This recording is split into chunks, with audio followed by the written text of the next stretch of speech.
Assalamualaikum warahmatullahi wabarakatuh. Salam sejahtera bagi kita semua. Saya Siti Latifah, mahasiswi jurusan Manajemen Dakwah, Fakultas Usuluddin Adab dan Dakwah, Universitas Islam Negeri Sayyid Ali Rahmatullah Tulungagung. Pada kesempatan kali ini saya akan presentasi mata kuliah dakwah bilisan yang diampu oleh dosen Ibu Zulfa Ismawati MPD. Tema presentasi saya pada hari ini yaitu ilmu public speaking dan retorika dalam dakwah bilisan. Pembahasan yang pertama, intonasi salam, isi, penutup dalam etika dakwah bilisan. Dakwah diartikan sebagai suatu kegiatan mengajak atau memanggil kepada umat manusia untuk beriman dan taat kepada Allah sesuai pada garis akidah, syariat, dan akhlak Islam. Menurut pendapat salah seorang ahli, yaitu Profesor Toha Jahja Omar MA, beliau mengemukakan bahwa dakwah ialah memanggil umat manusia dengan cara yang bijaksana menuju jalan kebenaran sesuai dengan perintah Tuhan demi menggapai kebahagiaan hidup di dunia maupun di akhirat. Kegiatan dakwah sudah ada sejak zaman Nabi Muhammad yang disebarkan dengan berbagai cara seperti lisan, tulisan, maupun perbuatan. Penyebaran dakwah secara lisan ini disebut sebagai dakwah bilisan, yaitu penyampaian informasi atau pesan dakwah melalui lisan. Bisa dengan ceramah, pidato, atau berkomunikasi langsung antara subjek dengan objek dakwah. Dalam kegiatan dakwah, pesan yang disampaikan oleh seorang dai diharapkan mampu menyentuh hati para mad'u agar dapat menjadikan perubahan ke arah yang lebih baik. Penekanan makna dalam setiap kalimat yang diucap itu harus diperhatikan agar mad'u tidak salah dalam mengartikan. Intonasi sendiri itu memiliki makna ketepatan suatu nada. Ketepatan suatu nada dapat membuahkan kualitas suara yang pas, nyaring, jernih, dan enak untuk didengar. Dalam bahasa Indonesia, intonasi berfungsi sebagai pembeda arti dalam suatu kalimat yang diucap. Begitu pula pada intonasi dalam ceramah mampu membantu efektivitas pesan dakwah yang akan disampaikan. Sebab apabila akan meyakinkan dan mengajak orang lain untuk melakukan suatu hal yang positif, atau ketika akan memberikan jawaban atas permasalahan dan kritik dari orang lain, maka itu akan mampu meyakinkan dan memberi jawaban yang tepat. Tentu hal tersebut akan berhasil jika dipengaruhi oleh diksi dan intonasi yang tepat dari seorang dai.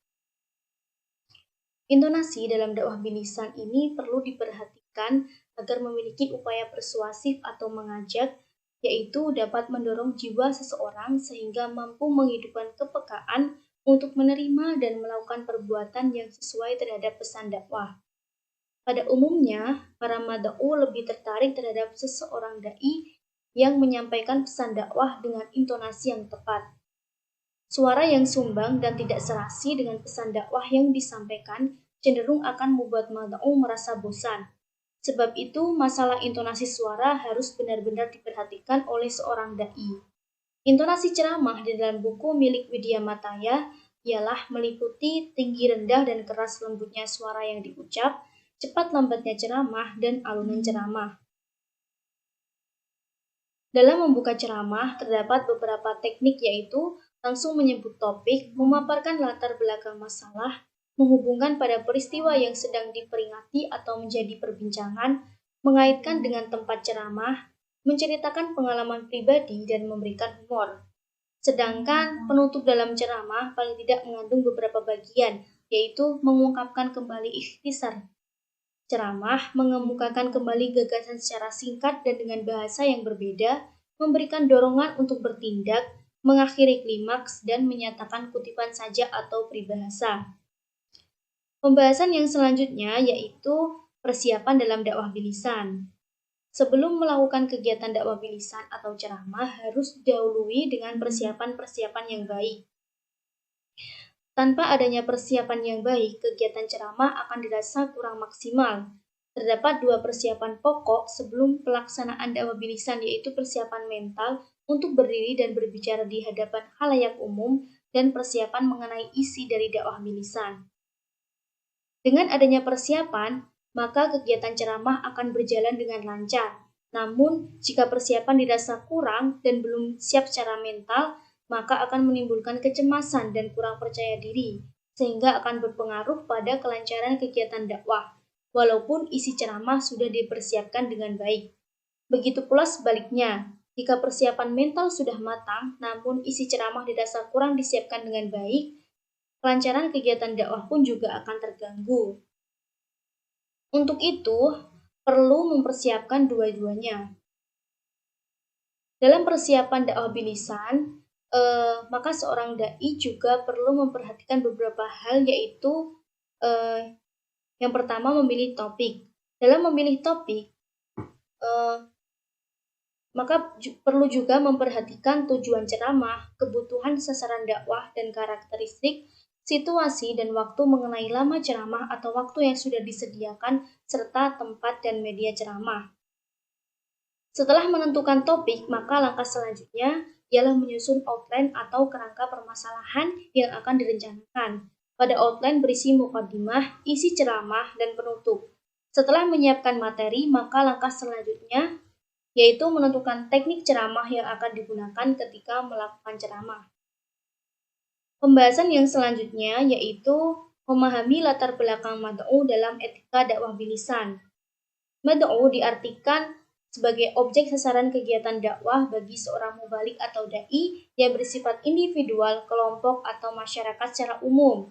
Mad'u sebagai sasaran atau objek dakwah merupakan salah satu unsur dalam kegiatan berdakwah yang tak kalah pentingnya dengan unsur-unsur dakwah yang lain. Maka dari itu perlu untuk memahami bagaimana latar belakang mad'u sebagai penunjang kelancaran kegiatan dakwah. Masyarakat sebagai objek dakwah harus benar-benar dipelajari oleh seorang dai sebelum melakukan kegiatan dakwah. Oleh karenanya, seorang dai perlu membekali dirinya mengenai ilmu pengetahuan yang mempelajari manusia atau biasa disebut sebagai ilmu psikologi. Psikologi sendiri berasal dari bahasa Yunani kuno, yaitu dari kata psike yang memiliki makna jiwa, ruh, sukma, dan logos yang memiliki makna ilmu. Jadi psikologi itu merupakan ilmu yang mempelajari manusia, meliputi tingkah laku yang berarti setiap tindakan, perbuatan yang nampak maupun tidak, dan sadar maupun tidak sadar. Termasuk di dalamnya cara berbicara, berjalan, mengambil keputusan, cara berinteraksi, cara menerima reaksi dari dalam maupun dari luar dirinya. Dapat juga dipahami dengan makna lain sebagai cara manusia berinteraksi dengan dunia luarnya. Sehingga ilmu psikologi dakwah itu merupakan ilmu pengetahuan yang mempelajari mengenai gejala-gejala hidup kejiwaan manusia yang bersangkutan dalam proses kegiatan dakwah. Dilihat dari sisi psikologi, setiap manusia itu memiliki karakteristik yang berbeda antara satu dengan yang lain.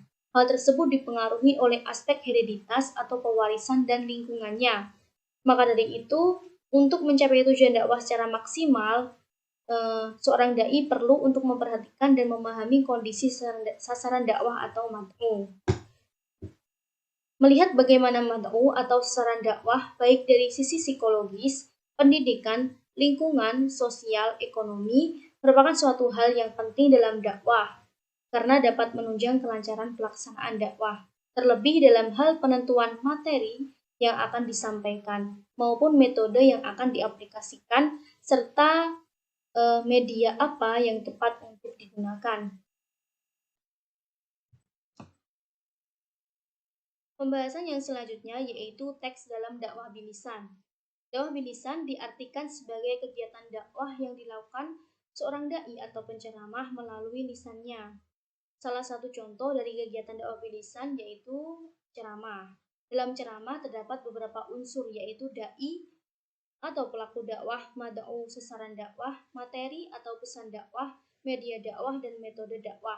Materi dakwah merupakan isi pesan yang disampaikan oleh dai kepada mad'u yang bersumber dari Al-Quran dan hadis. Berdasarkan temanya, materi dakwah tidak berbeda dengan pokok-pokok ajaran Islam. Endang Saifuddin Ansori mengklasifikasikan pokok-pokok ajaran Islam menjadi 3 bagian, yaitu yang pertama akidah. Akidah yang dimaksud itu meliputi iman kepada Allah, iman kepada malaikat-malaikat Allah, iman kepada kitab Allah, iman kepada Rasul-Rasul Allah, dan iman kepada qada dan qadar. Yang kedua yaitu syariah. Yang dimaksud syariah ialah ibadah dalam arti khas seperti toharoh, sholat, puasa, zakat, dan haji. Dan muamalah dalam arti luas, yaitu seperti hukum perdata dan hukum publik. Yang ketiga yaitu akhlak. Yang dimaksud akhlak yaitu akhlak kepada Sang Pencipta dan makhluknya. Materi atau pesan dakwah memiliki 7 karakter, yaitu materi dakwah harus orisinil, mudah, lengkap, seimbang, universal, masuk akal, dan membawa kebaikan. Ceramah yang disampaikan oleh dai itu memiliki struktur yang meliputi pembukaan, isi, dan penutup.